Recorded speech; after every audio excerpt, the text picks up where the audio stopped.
রবিবার ভোটের দিনক্ষণ ঘোষণা হয়েছে আর সোমবারই বিজেপির তরফে প্রথম দফার প্রার্থী তালিকা প্রকাশ করা হয়েছিল। আর যা খবর পাওয়া যাচ্ছে, সম্ভবত কালই বিজেপির দ্বিতীয় দফার প্রার্থী তালিকা, দ্বিতীয় দফার প্রার্থী নিয়ে আজ দিল্লিতে দফায় দফায় বৈঠক। বিকেল 4টায় বিজেপির কেন্দ্রীয় নির্বাচন কমিটির বৈঠক রয়েছে বলেই সূত্রের খবর পাওয়া যাচ্ছে। আরো তথ্য আমরা জানবো, আমাদের প্রতিনিধি দীপক ঘোষ রয়েছেন আমাদের সঙ্গে টেলিফোনে। দীপক, দেখো, মোট 150 জনের নাম এখনো ঘোষণা করা বাকি বিজেপি।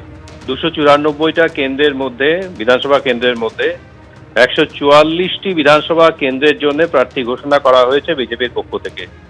অর্থাৎ প্রথম দফায় যে 152টি কেন্দ্রে ভোট রয়েছে, সেই প্রথম দফার 152টি কেন্দ্রের মধ্যে সিংহভাগ কেন্দ্রের প্রার্থী ঘোষণা করেছে দল। কিন্তু দ্বিতীয় দফায় যে 152টি কেন্দ্রে ভোট রয়েছে, বিধানসভা কেন্দ্রে 142টি বিধানসভা কেন্দ্রে ভোট রয়েছে, সেই কেন্দ্রগুলোতে বেশিরভাগ ক্ষেত্রেই প্রার্থী ঘোষণা করা হয়নি।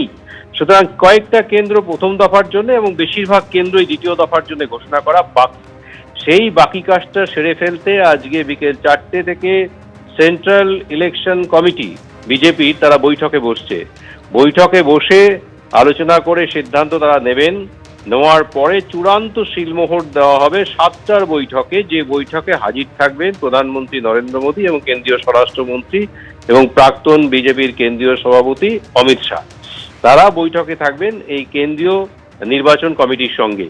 তারপর তারা চূড়ান্ত সিলমোহর দিলে আগামীকাল 19 তারিখ বৃহস্পতিবার দ্বিতীয় দফার প্রার্থী ঘোষণা করার সম্ভাবনা রয়েছে।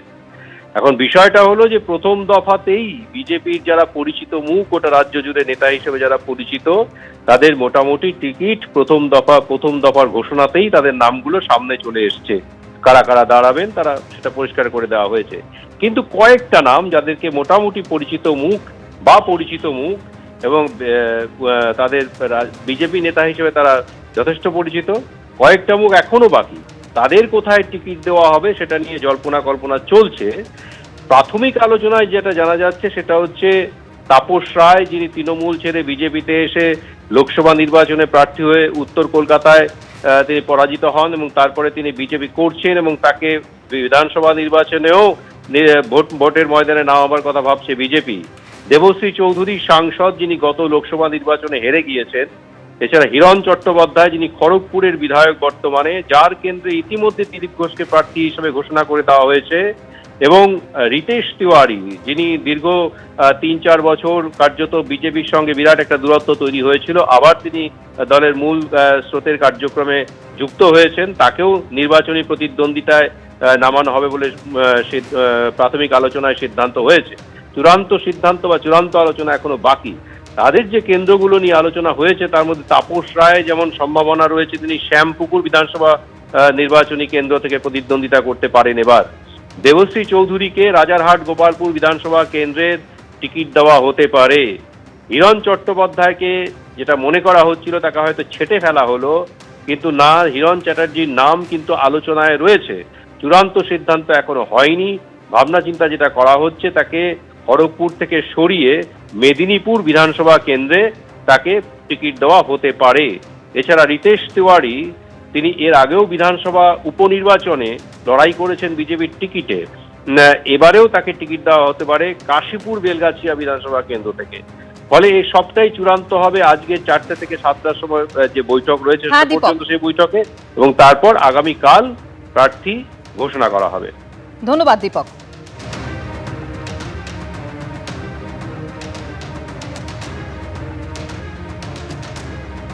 আমডাঙ্গা কাকিনাড়া রোড অবরোধ করে বিক্ষোভ দেখান রফিকুর রহমানের অনুগামীরা।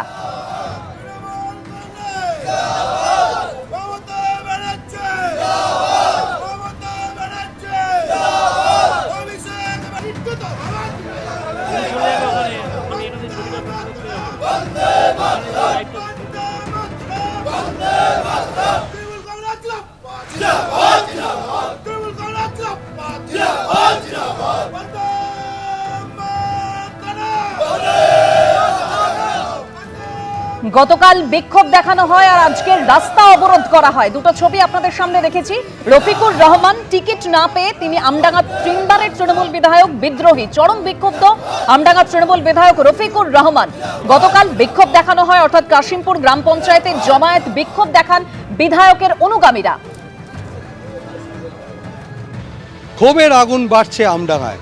দলীয় প্রার্থী অর্থাৎ তৃণমূলের 3বারের বিধায়ক রফিকুর রহমানকে দল টিকিট না দেওয়ায় ক্ষোভ অব্যাহত। আজকে আমরা দেখতে পাচ্ছি এই মুহূর্তে নীলগঞ্জ রোড অবরোধ করেছেন তৃণমূল কর্মীরা এবং তাদের বক্তব্য হচ্ছে যে রফিকুর রহমান 3বারের বিধায়ক, তাকে টিকিট দেওয়া হয়নি আর সেই কারণে তারা ক্ষোভে পেটে পেরেছেন এবং নতুন প্রার্থীকে তারা মানছেন না এবং সেই কারণে তারা বিক্ষোভ দেখাচ্ছেন। আমাদের আমডাঙ্গা থেকে 37,000 ভোটে লোকসভা ভোটে আমরা লিড দিয়েছি, সেখানে দাঁড়িয়ে বিক্ষোভ করছি। আমাদের এমএলএ সাহেব রফিকুর রহমানকে আমরা চাইছি পুনরায় আমাদের আমডাঙ্গা কেন্দ্রে আমরা প্রার্থী হিসাবে দেখতে চাইছি। আমরা কোনো বহিরাগত প্রার্থীকে আমরা অ্যালাউ করতে চাই। গতকাল আমডাঙ্গায় দফায় দফায় বিক্ষোভ অবরোধ হয়েছে, আজকেও সেই বিক্ষোভ অব্যাহত। দত্তপুকুরে নীলগঞ্জ রোড অবরোধ করেছেন তৃণমূল কংগ্রেস সমর্থকরা, যারা তারা চাইছেন যে রফিকুর রহমান 3বারের বিধায়ক, তাকেই দলের তরফ থেকে টিকিট দেওয়া হোক। যাকে নতুন প্রার্থী করা হয়েছে পীরজাদা কাসেম সিদ্দিকীকে, তাকে তারা মানতে চাইছেন না। তাদের বক্তব্য এই প্রার্থী করা হলে তাকে তাহলে দলের হার নিশ্চিত এবং তার প্রতিবাদেই তারা বিক্ষোভে সামিল হয়েছেন। ক্যামেরায় প্রবীরদের সঙ্গে সমীরণ পাল, এবিপি আনন্দ, উত্তর 24 পরগনা। অন্যদিকে টিকিট না পেয়ে বিদ্রোহী আমডাঙ্গার 3বারের তৃণমূল বিধায়ক, চরম বিক্ষুব্ধ আমডাঙ্গার তৃণমূল বিধায়ক রফিকুর রহমান। কাশিমপুর গ্রাম পঞ্চায়েতে জমায়েত বিক্ষোভ বিধায়ক অনুগামীদের, প্রধান উপপ্রধান কর্মাধ্যক্ষ সহ রফিকুল অনুগামীদের ইস্তফার হুঁশিয়ারি। গতকাল প্রার্থী তালিকা ঘোষণার পর থেকেই ক্ষোভ উগরে দেন রফিকুর।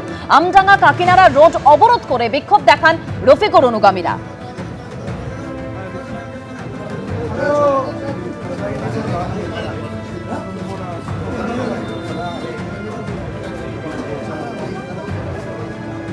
আমি দলের কর্মী, দলের সঙ্গে আছি। দলকে আবেদন করছে সিদ্ধান্ত পরিবর্তন করার জন্য। কেন?